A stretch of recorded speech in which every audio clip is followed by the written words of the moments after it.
All right, now we are live. This is Toni Weel and Sara from Virtuous Unicorns. And today we have a guest from, he's actually from Greece, and he lives in the Amazon in Ecuador. You can see his beautiful background. And I came across Nicholas on a fruitarian group. And I asked people, let's share your fruitarian journey. I think people have much, they know about mine and Sarah's. And it's like, okay, everybody's journey is completely different. And it is always very interesting to hear how you got to that point, how you accomplished, your health, because it's often we are often triggered by health issues and find out what we can do. And at least that was mine. Sarah, I don't know if that was yours too, but it's for many people. It's like, oh, last resort, all the diets we tried didn't help. Now we need to try something else. And that is actually how I got first introduced to completely raw vegan. And it wasn't working for me.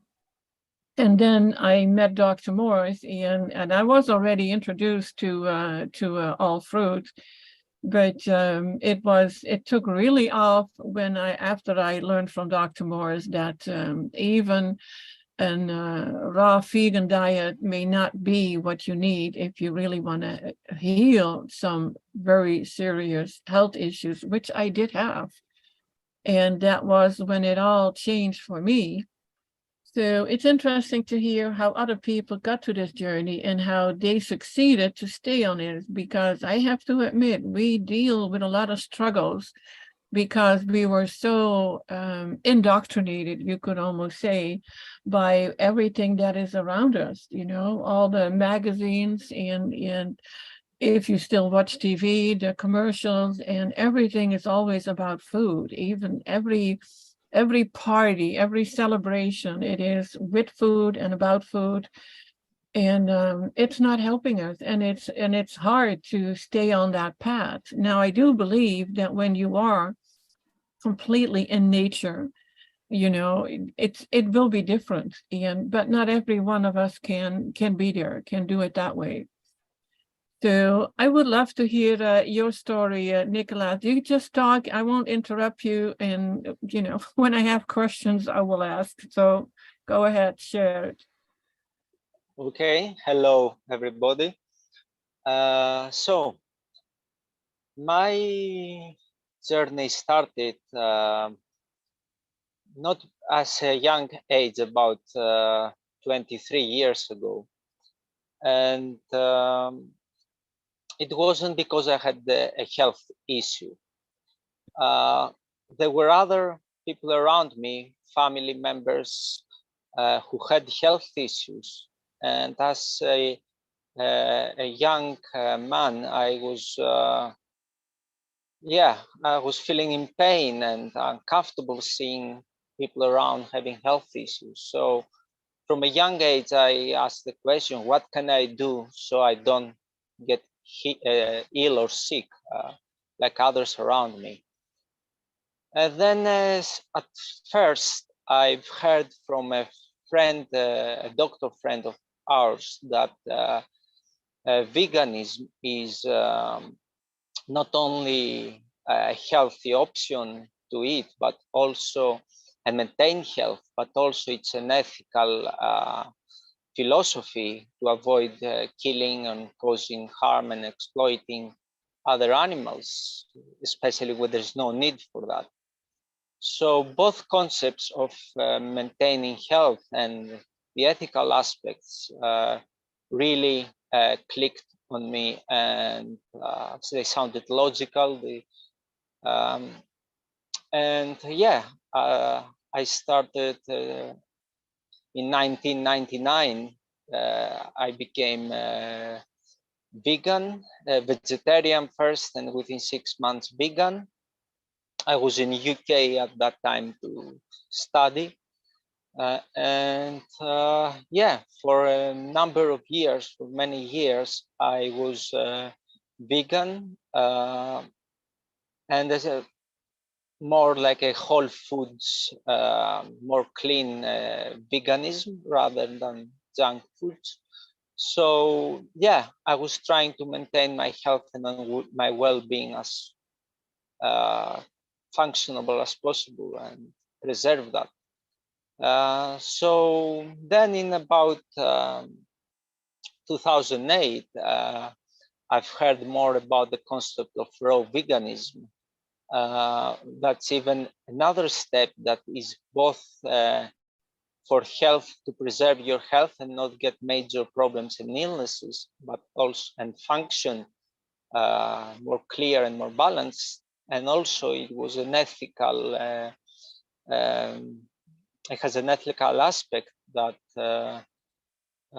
when you use fire to burn the vegetables and prepare them, a lot of chemicals are created that are quite toxic and carcinogenic for the body, and also it quite addictive.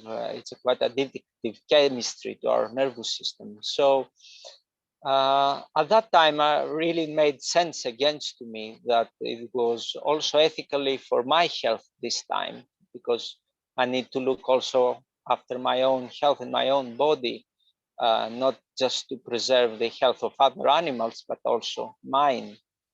So the raw aspect, yeah, was very fascinating. But then, because of various issues, and I had to move to Greece and go to the army and all that, I couldn't do it straight away. But on 2012, when I sorted things, then I was able to become a fully raw vegan and yeah, not be addicted to cooked. And yeah, that was a major transformation on the energy levels, on the clarity of mind, and on the balance of emotions. So I would say switching from vegan to raw vegan, even from whole foods to raw veganism, it was a multiplied major step forward towards the health. And yeah, and I practiced fully raw vegan, and at that time it was the popular, a lot fully raw Christina and the Woodstock Fruit Festival, and the 80-10-10 diet with Doug Graham, and I was following this movement on YouTube and doing the recipes of fully raw Christina. So for 2 years, I was really passionate about making the gourmet recipes and transition. But then with time, my body started reacting on certain raw foods, raw plants. And I also felt a need for more simplicity. And then I searched further, and for the first time, I heard the word fruitarianism, which I've read a book by Mango Wozak called Eden Fruitarianism, I think. And the whole concept how fruit is the only substance in nature that is given for free as food, and we don't harm any other living being by eating fruits and collecting them. And that clicked to me that that's meant for food. And all the beauty of the fruit and the taste and the smell, all my senses were captivated by the concept of fruit. And so I thought, why not? So 2014, I felt ready to do a step on fruitarianism. And for a number of years, I was in Greece at that time.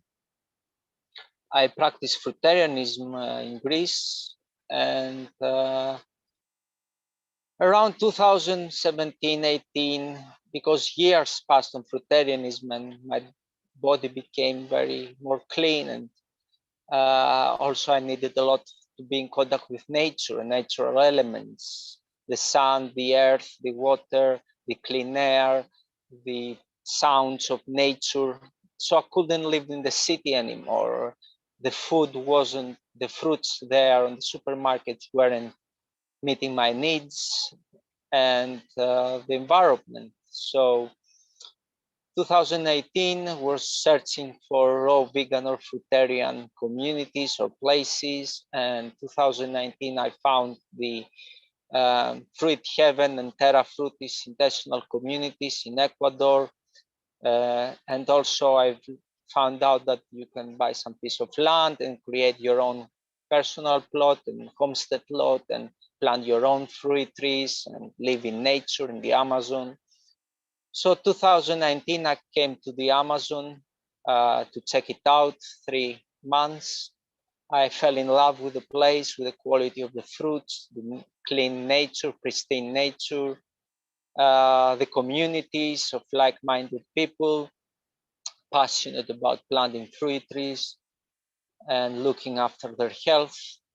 So I went back, packed everything, sold the business and all the assets, and 2020 I've relocated in the Amazon, bought a piece of land and started planting fruit trees, a small homestead lot, and now 2023, after planted the fruit trees and created the buildings. I've created a project called Fruitarian Utopia, where raw vegans and fruitarians join to experience the fruitarian lifestyle and heal, and some form of a retreat also. Some people volunteer to learn permaculture and how to maintain fruit trees. And that's it, my story. Now, you didn't particularly go that route for help. Well, not because you were sick, but because you found it interesting and it makes sense. Yeah, because I didn't want to get sick. Right. Well, that's amazing. That's good. We all waited too long to get to that point, and are now struggling and really struggling with the healing aspect. But I think everybody who has been on all fruit has to admit that it absolutely works. You know, your symptoms start disappearing and you start healing, but it's a much longer journey. So I'm very happy for you, what you have accomplished. Now, the community that you are in, I think I have heard from it. I would love to put a link there. Is there something where we can find more information about that? About the projects here and in the Amazon, the communities and the retreats, you mean? Yeah, yes. Yes, I can, after the interview, after the podcast, I can write them on Messenger, the links. Yes. Okay, yeah, then I can add it to the podcast, to the description, so people can find the information. And yes, this is also is it okay? Go ahead. Is it okay to write them just after? Because I cannot absolutely. talk Yes. and write. Yes. Yes. Absolutely. I can add it to the description later, and then that is how people can find that information.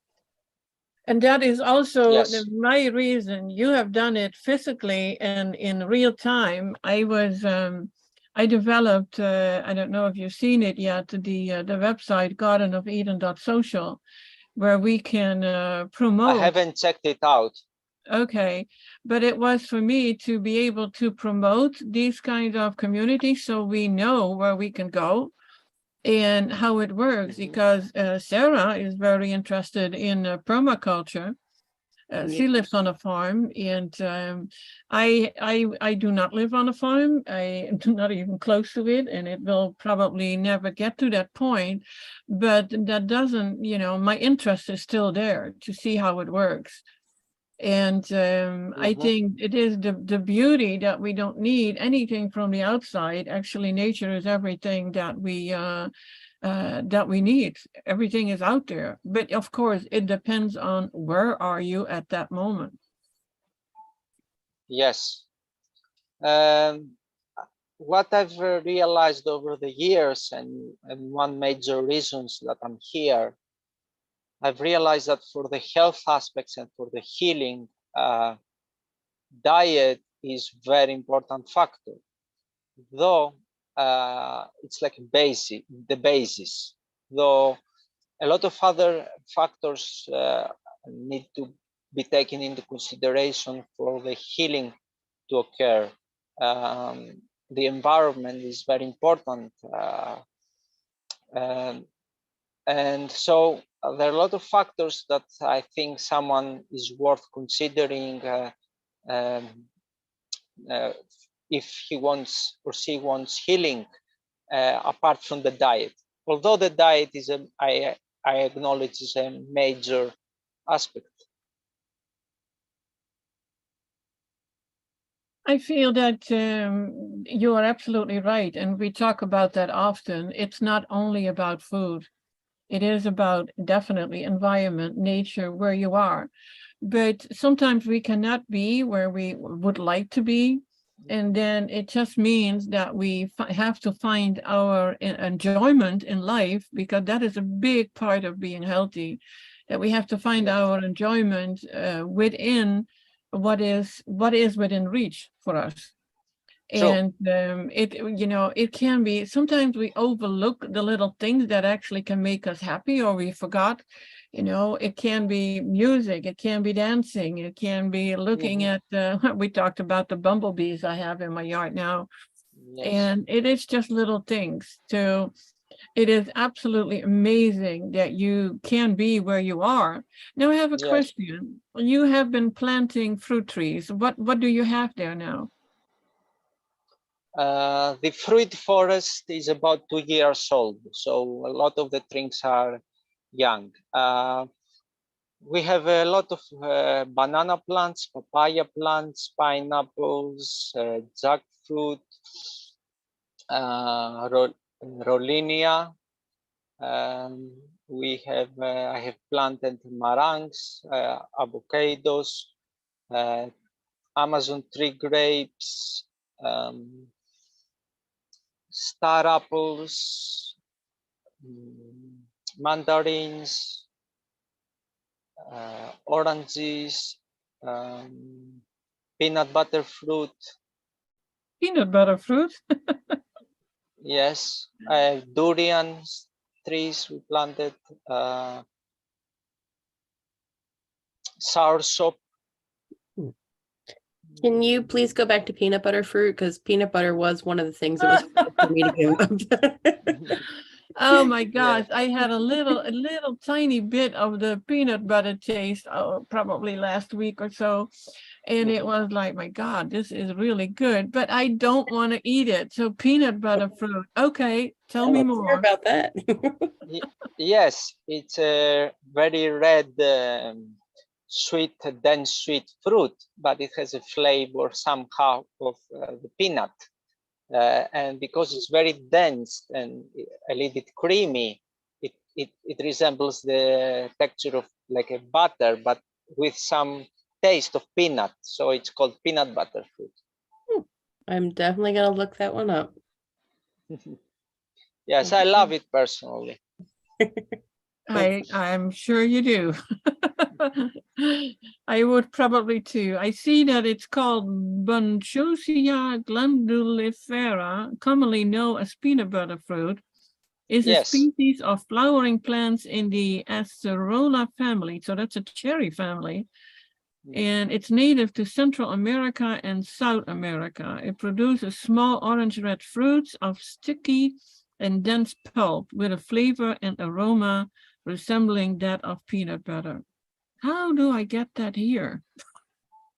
Ah, maybe some.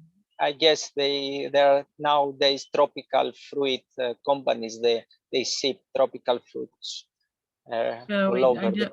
yeah, I Yeah. definitely gonna look for that because now I want to know. You do too, Sarah. Oh, yeah. Or maybe ship us one. Okay. I'll too. Or, yeah. Although it doesn't have a very long shelf life, so. Well, mm, that is the thing with all the fruit. I mean, we want to eat the fruits when they are ripe, and once they are ripe, it's only a few days, and then you have to eat it exactly within those days. I see it here with my what was it? My mangoes, my Yes. pineapple, and what else do I have? Mangoes I have not tasted yet because one mango tree that had a few fruits was destroyed by the hurricane. So now I have one papaya. I have Yes. another papaya tree, and it actually has one fruit on it. Oh.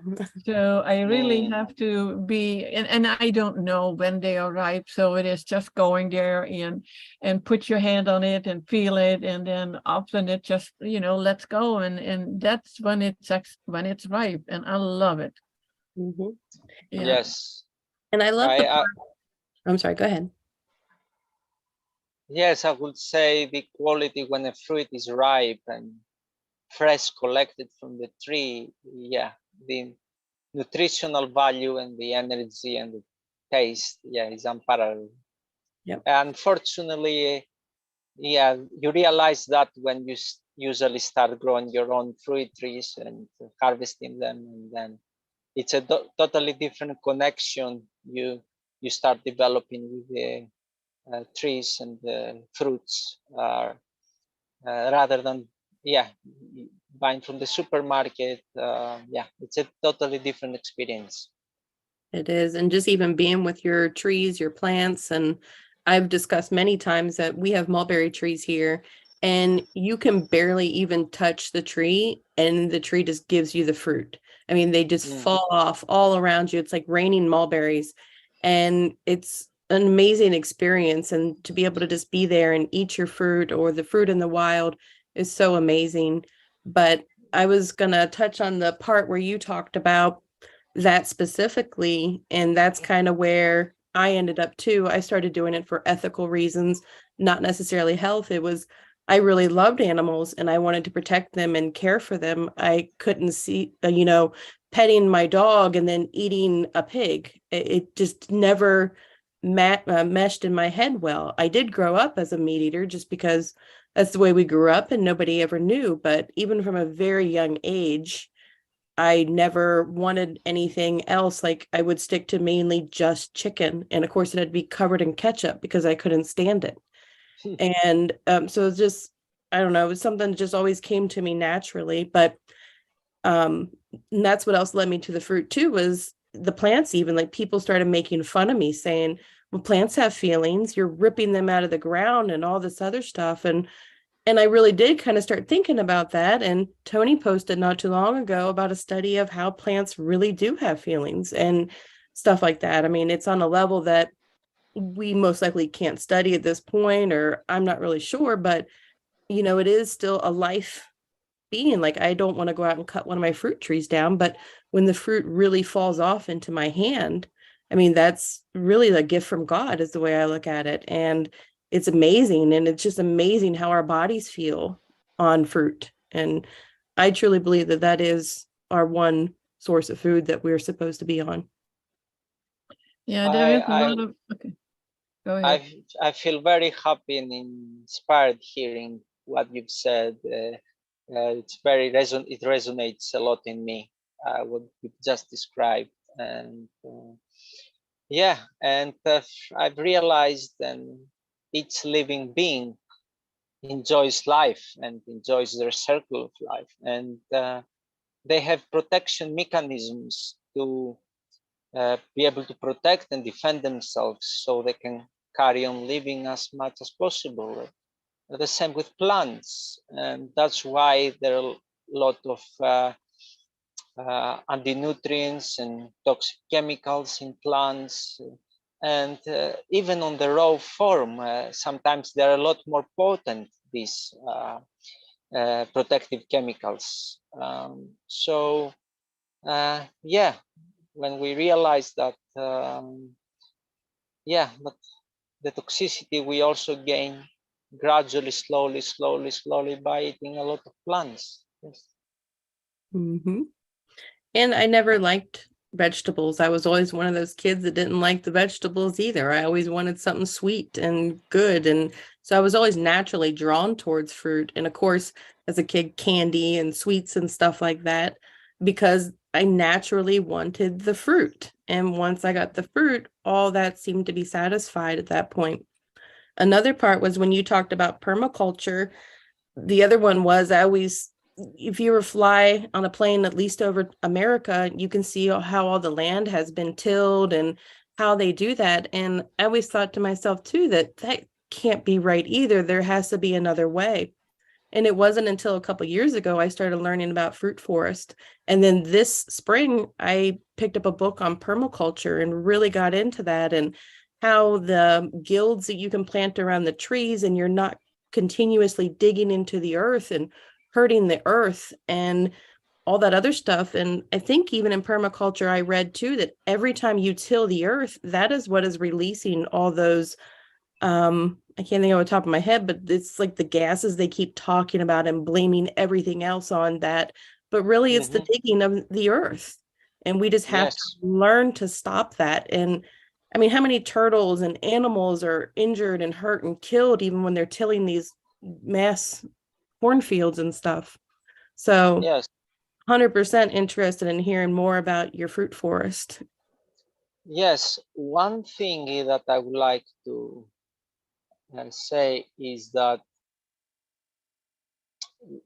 it's easier in a way to think that's the vegan philosophy when you're in an apartment in a city, because all the environment around is very sterile, and it doesn't have living beings around. It's usually concrete and asphalt, and all the wildlife has been eradicated. So someone thinks that, oh, when I'm in an apartment, I do no harm at anything.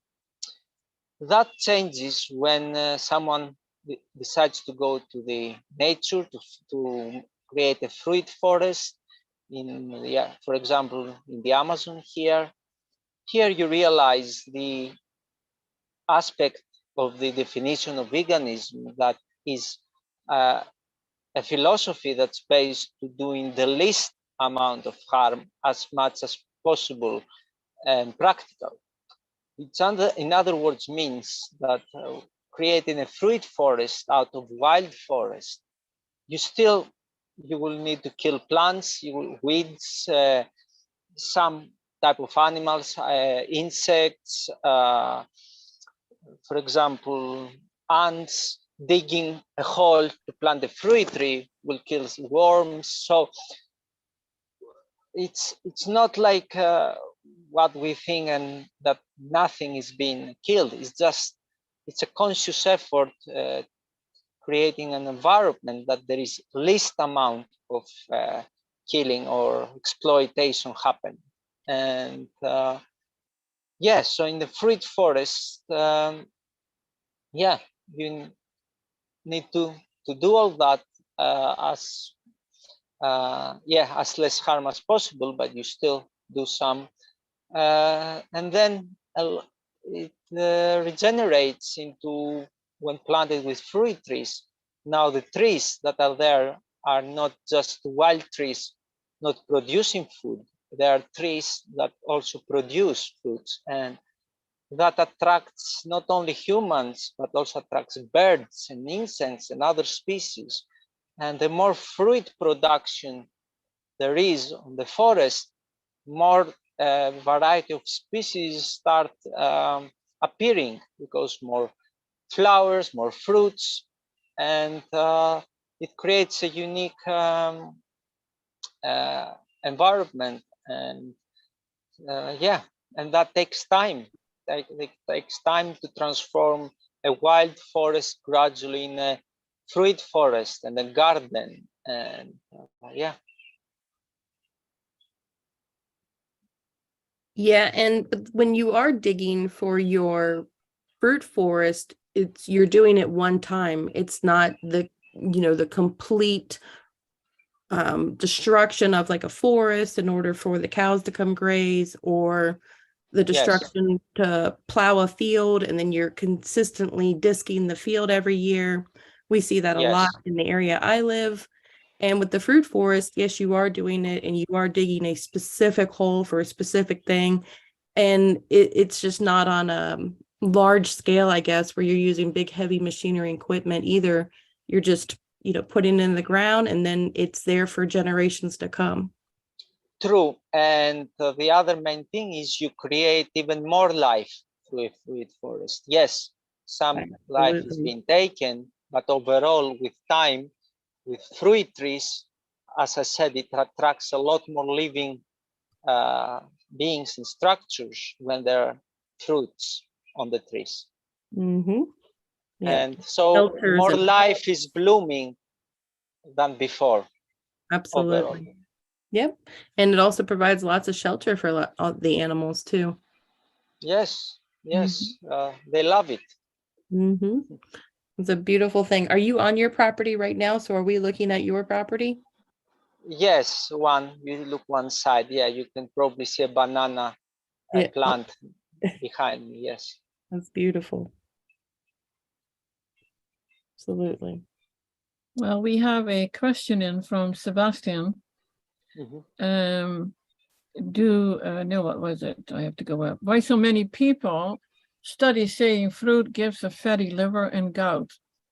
The fatty liver is something that I was diagnosed with also when I still was going to a doctor once in a great while, probably about more than 20 years ago. And I was surprised by it. And luckily he said, because I never drank alcohol, and I thought, fatty liver, it has to do with alcohol. But then it was called a non-alcoholic fatty liver. Yes. And nobody can, of course, no doctor will tell you what it is caused by. And it is actually very simple. It is, and even for fruitarians, it is the wrong fruit combinations. And some fruitarians do eat some, especially as also raw vegans, they do add some nuts to their diet. And they may eat it together with fruit, or they combine acids and sweet fruits together, or they combine, because I see it a lot in a salad, even if it's just lettuce and mango is being added.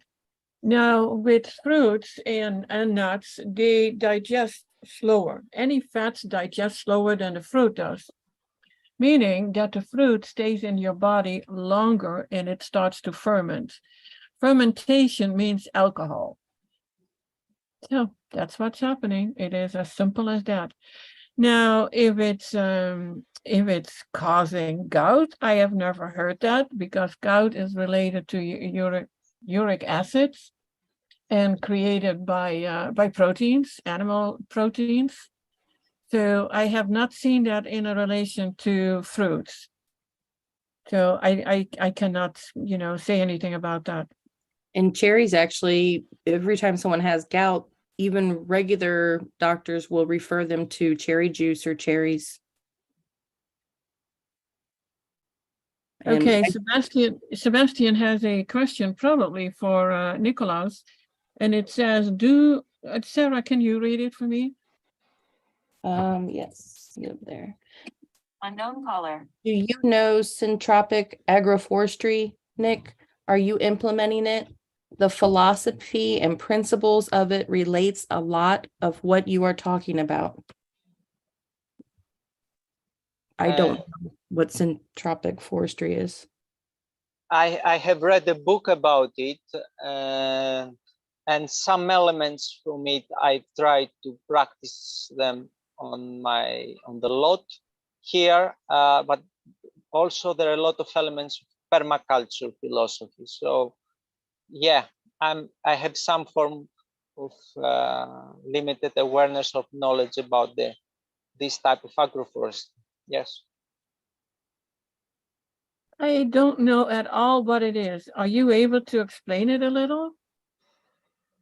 I will prefer, as I said, I'm more trained on the permaculture aspect, so I would prefer someone else who is into more this type of agroforestry to do that. Yes.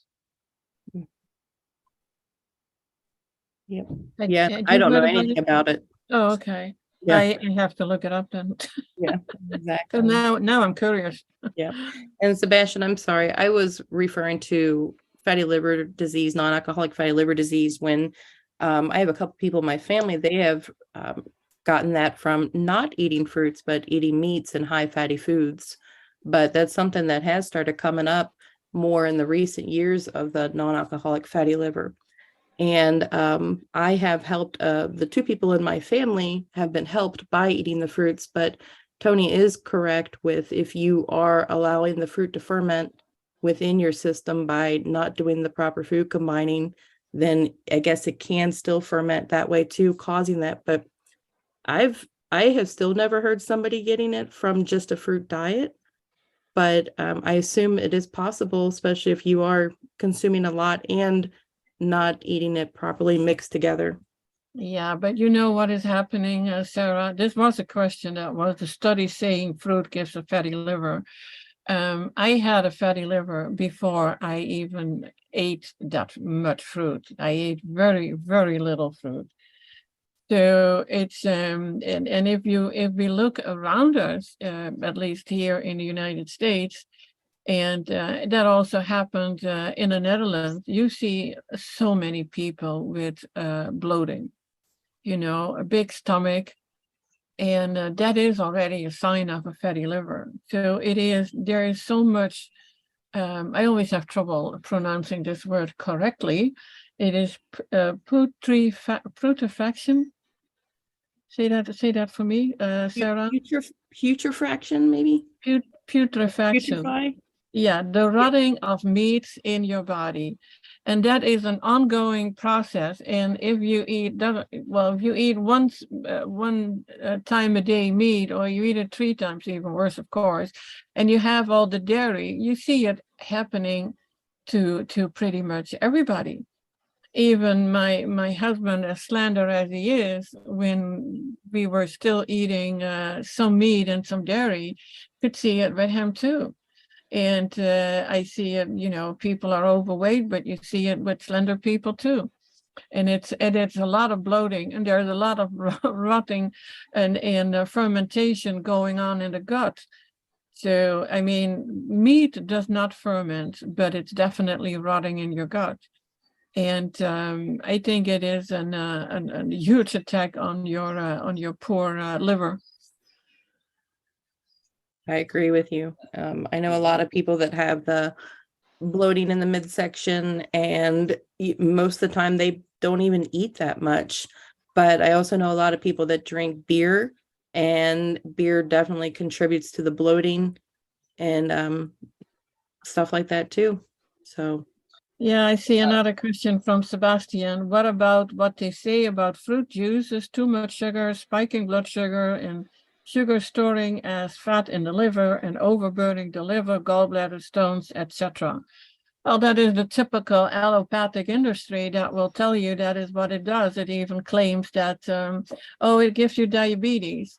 Well, I can assure you that, I bet 100% of the people who have diabetes never had any fruit juices or any large amounts of fat, and definitely did not live on fruit.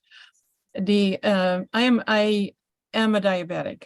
If I don't stick to my fruit, and I would add any fats to my diet, because it is diabetes has nothing to do with eating fruits. It has to do with eating fats. And it's just crazy to go that route. It's like, oh no, it spikes your blood sugar. It will spike my blood sugar when I eat an avocado, and I would also eat my fruit, of course. yeah, then it will spike the blood sugar. But then what is it caused by? Of course, the fruit gets the blame because, you know, and you eat a lot of fruit, so that must be it. We actually heal people with diabetes, and even as far as going into diabetes type 1, the body can heal when on all fruit. And no, you don't get yeah, overburdening the liver, gallbladder stones.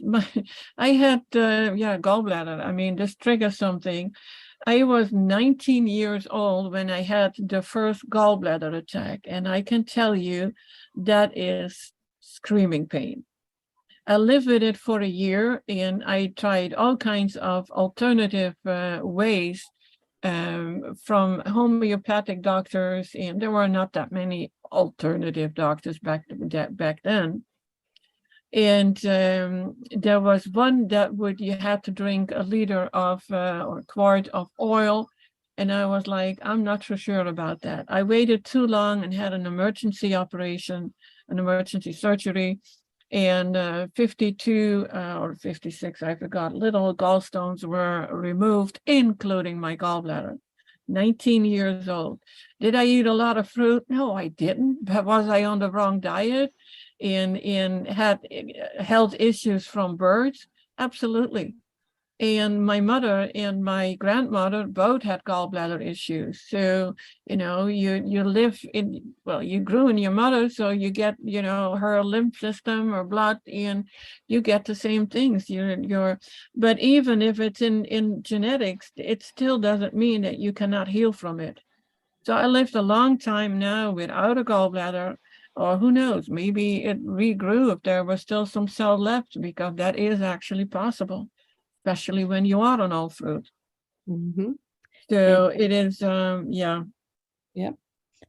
Salwa, I add my information on both the fatty liver and the diabetes. I'm sorry, I heard gallbladder and diabetes. Can you repeat your question? Would you like to me add my view on the non-alcoholic fatty liver and the Oh, absolutely. diabetes? Absolutely. That's why you're here.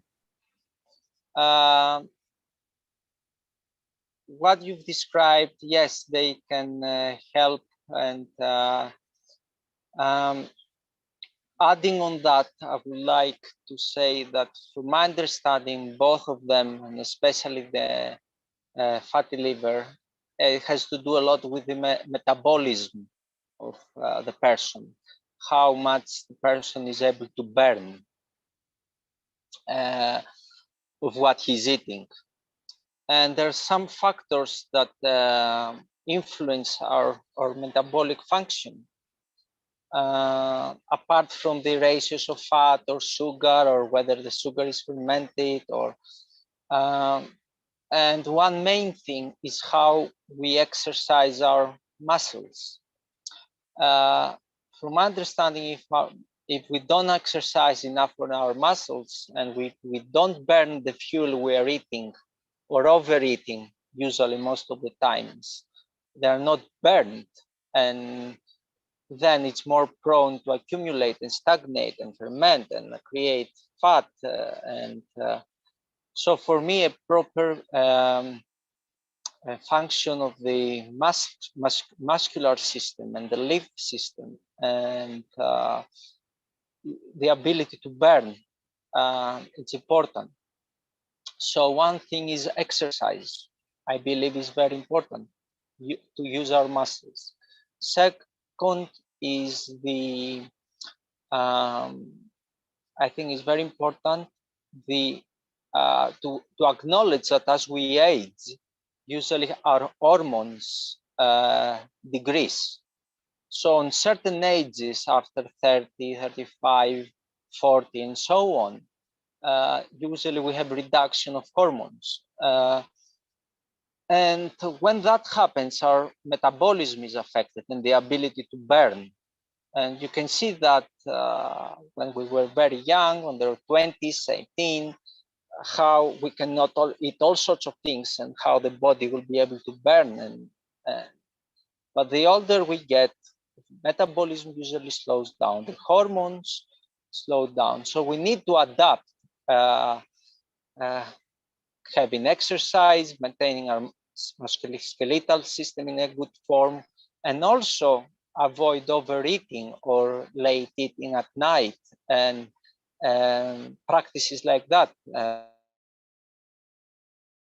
For me, to tackle the non-alcoholic fatty liver and the diabetes is not just about the ratios of fat or sugar or whether it's fermenting the sugar, but also what to do to burn as much as possible, and what we eat, and not let it stay in the bloodstream for some time, so the muscles quickly start burning the fuel and storing them in the liver, and during the day keep on burning, keep on utilizing the fuel from this that is stored on the liver. um, so yeah, and movement, and also not overeating and late eating at night. I agree. There is some movement is absolutely necessary nowadays. Many people work from home in their office, sit on their behind, like me, pretty much every day, 7 days a week. There is not enough movement going on. However, even without moving around a lot, I was healing. And I think that is, yeah, I see something that Sebastian says that detox specialists recommend only light exercise.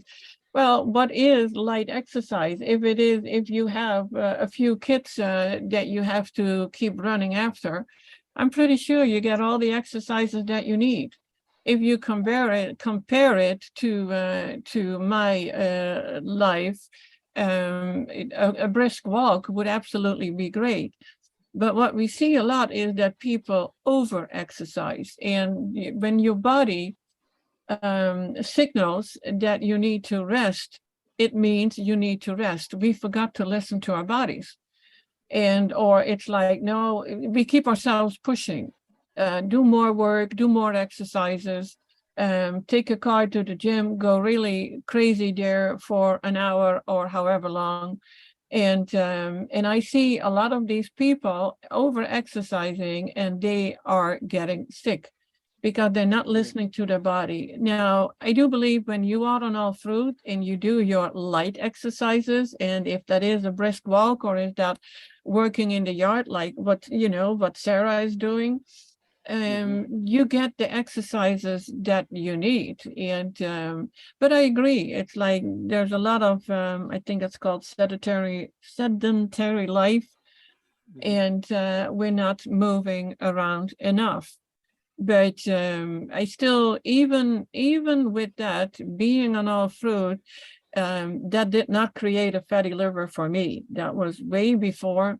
And yeah, doctors told me in the past, I mean, going back to my teenage years, yeah, you have a slow metabolism. Well, I bicycled to school every day, which was at least, well, I think it was more than 10 miles.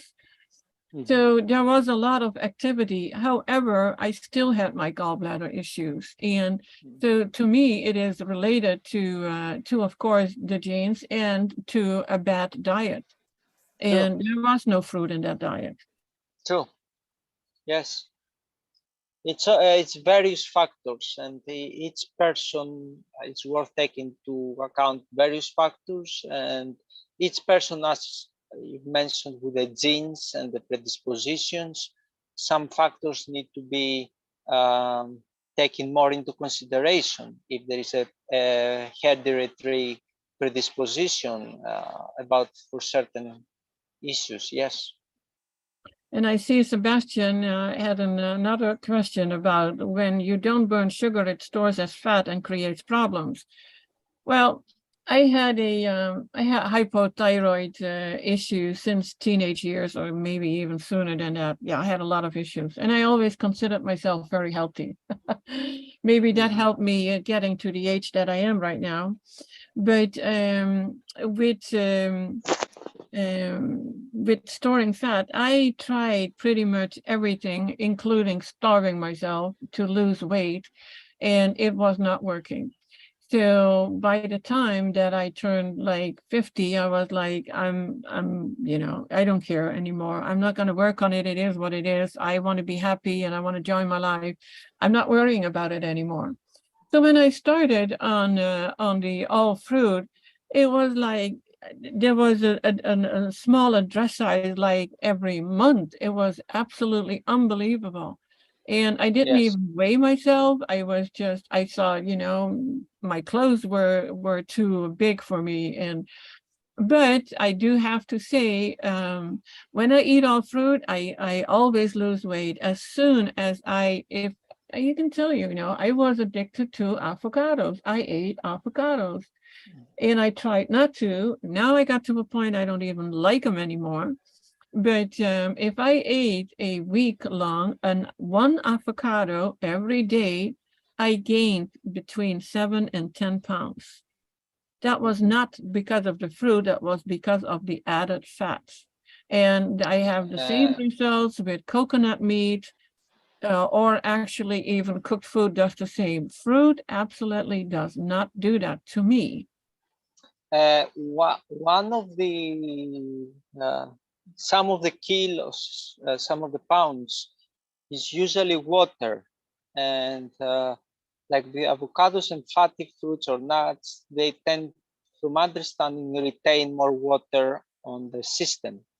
And when with fruits, for example, like watermelon and very juicy fruits, they are more diuretic. So part of it, like this big weight loss, is not just fat, but a lot of it is water distribution that stays either in or goes out. The lady who part did of the part of the bloating that we feel is water retention, fluid retention. The lady who did the Dr. Morse show about the urinary tract system, she touched on that, where when we do take in the more juicier fruits, that then signals our kidneys and urinary system to start releasing more of that stored up water that we're holding on to. Yes, and there is a fine line in everything. Of course, when you detox in healing, we wanted to lose weight, all that is fine and great, but that needs someone to be careful when it's fruitarian long term and starting getting quite skinny and keep on eating diuretic fruits and peeing all the time, and over the years can end up in a depleting state. So everything needs to be taken into account, and the properties of each fruits, the fatty fruits, the juicy fruits, the diuretic fruits, the different properties that it's worth taking into consideration depending what we want to achieve, what is our goal. It's different fruit diet to lose weight and detox, and a different fruit diet to build and maintain, from my experience. There definitely has to be a balance. And I found that for me to heal, I have arthritis, and when I add avocados or coconut or even some green soup cooked, then the pain is right back in my joints. So there is more to it. And yes, of course, we need to find a balance, but we first are about, the healing. And I'm sorry, Sebastian, that you did not heal at all. You mentioned you gained weight on all fruit and you had 0 avocado and 0 nuts and coconut. And there is always more going on. I have too little information to give you an answer about what has been happening to you. I don't know. I would need to know a lot more about your background. And see, we don't get unhealthy in a few years. I mean, this has been there. there has been things going on for a lifetime. And so, yeah, when you get sick on fruit, I have not heard about weight gain on in the, well, I'm doing it now over 4 years on fruit and nothing else. So that is new to me, but I'm honest, you know, I don't know. I don't know why that happened to you, but yeah, I would need to know more. I need to know more of the backgrounds. Yep. And you can always, in the show notes, Sebastian, Toni has a link where you can fill out the health questionnaire, and you can even schedule appointments and whatnot with Toni. And if you don't feel comfortable with that, you can always go, is it called Grapegate? Yeah, grapegate.com. Yep. There's a ton of information there. And the health questionnaire is actually, I mean, it's great for me. I always, whenever I talk to a client, I always use it. But you have to look at it as a self-assessment form also.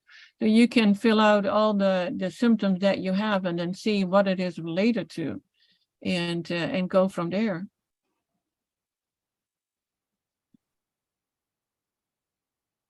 Yeah, I've never, and also to Nicholas, what I wanted to say was that most of the people that Toni and I do speak with, they are in the process of needing a pretty immediate help. Some of them can be critical cases. So the most people we speak with are in the process of needing urgent help.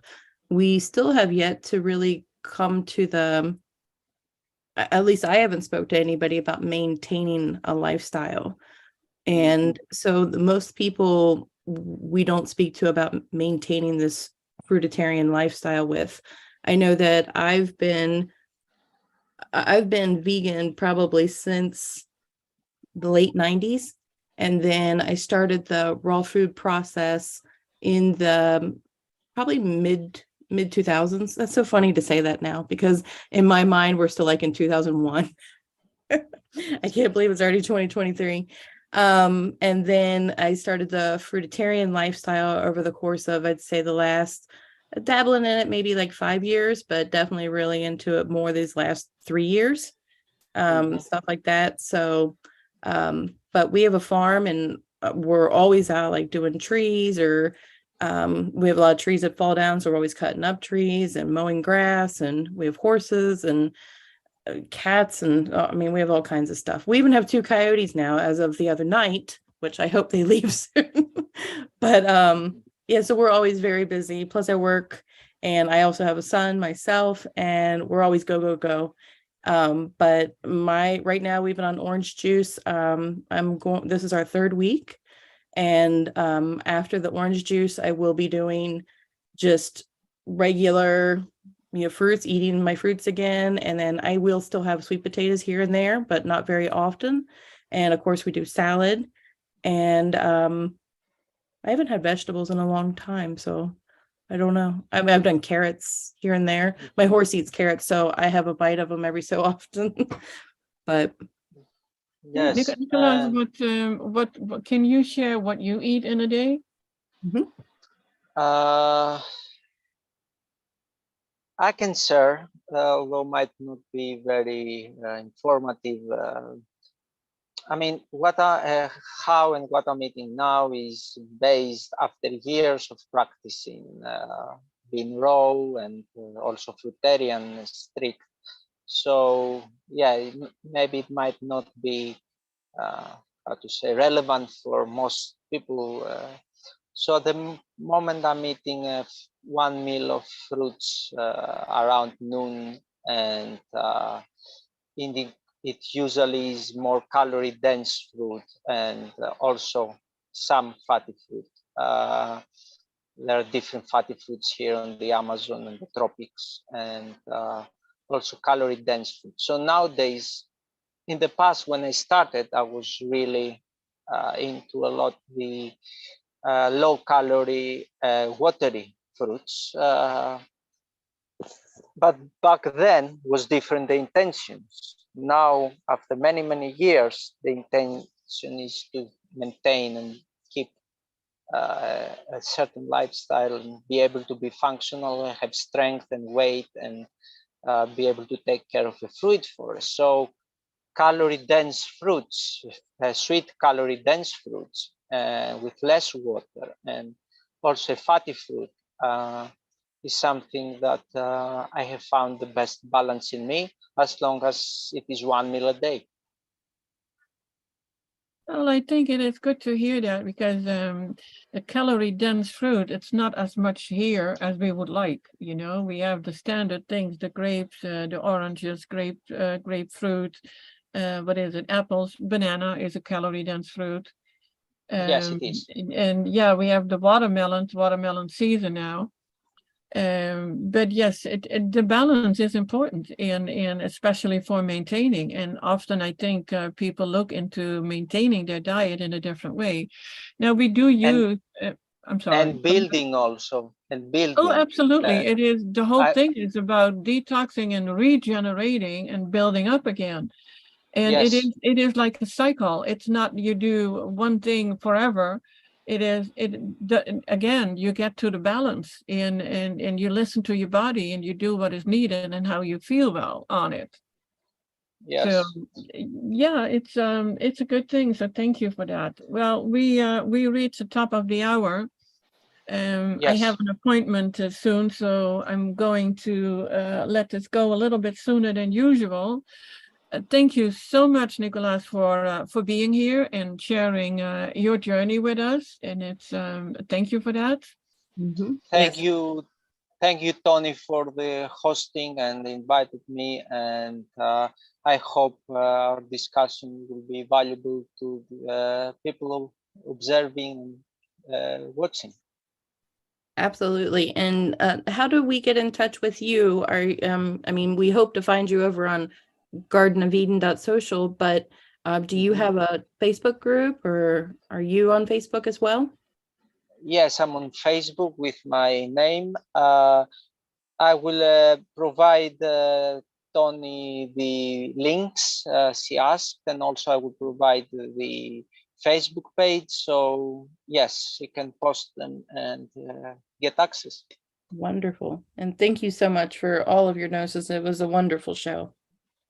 Yes, I've really enjoyed the conversation we had, and I'm glad that I was able to participate. Yes, thank you. Yeah, thank you so much for being here, and thank you actually to everyone who is here. Do me a favor and do a like on the video. It seems that that is a way that people find us easier.